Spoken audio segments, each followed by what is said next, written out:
এই সূরা কাহাফ কি জিনিস? আল্লাহর হাবিব সরওয়ারে কায়নাত সাল্লাল্লাহু আলাইহি ওয়াসাল্লাম ইরশাদ করেন, আন আবি সাঈদ খুদরি রাদিয়াল্লাহু তাআলা আন, মান কারাআ সূরাতাল কাহফি ইয়াউমাল জুমআতি আদাআ লাহু মিনান নূর মা বাইনাল জুমাতাইন। বলছেন, যে ব্যক্তি জুমার দিনে এই সূরা কাহাফটা তেলাওয়াত করবে, সূরা কাহাফ তেলাওয়াত করবে, এই জুমা থেকে আগামী জুমা পর্যন্ত আল্লাহ পাক তার উপর নূর নাজিল করতে থাকবেন। সুবহানাল্লাহ। বলে, হুজুর আমরা তো নূর দেখি না, অনেকে পড়ে। বলে, নূরটা দেখা যায় না। নূরটা কি? নূর হচ্ছে এমন একটা নূর যেটা আপনার কলবের মধ্যে আল্লাহ ঢেলে দেন।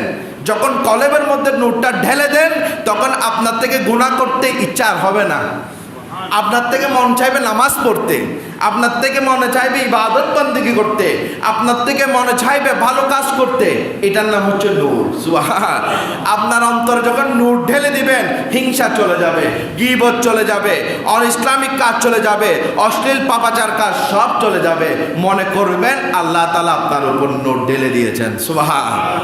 আপনাকে বড় বড় বিপদ থেকে রক্ষা করবেন। আপনার হাতের বরকত চলে আসবে, জবানের বরকত চলে আসবে, চেহারা আলোকিত হয়ে যাবে এই সূরার বরকতে।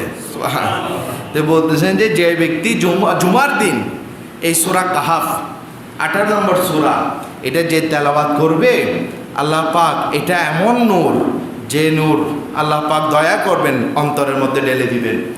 এরপর অন্য হাদিসে এসেছে, আল্লাহর হাবিব সাল্লাল্লাহু আলাইহি ওয়াসাল্লাম ইরশাদ করেন, মান হাফিজা আশরা আয়াতি মিন আউয়ালি সূরাতিল কাহাফ। যে ব্যক্তি সূরা কাহাফের প্রথম 10 আয়াত অথবা শেষ 10 আয়াত যে কেউ যদি মুখস্থ করবে, অন্য হাদিসে এসেছে বলে, আসুমা মিনাদ দাজ্জাল, কিয়ামতের আগে দাজ্জাল প্রকাশিত হবে। দাজ্জালের এক হাতে থাকবে জান্নাত, আরেক হাতে থাকবে জাহান্নাম। জান্নাত বলবে, আমাকে যদি মানো তোমাকে জান্নাত দিব।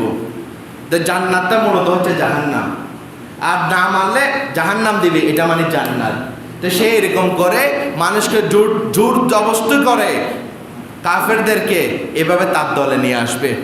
কিন্তু যে ব্যক্তি এই সূরা কাহাফের শেষ 10 আয়াত অথবা শুরুর 10 আয়াত তেলাওয়াত করবে রেগুলার, তাহলে আল্লাহ পাক মুখস্থ করবে। যদি মুখস্থ করতে পারেন, বলে তাকে দাজ্জালের ফিতনা থেকে রক্ষা করবে।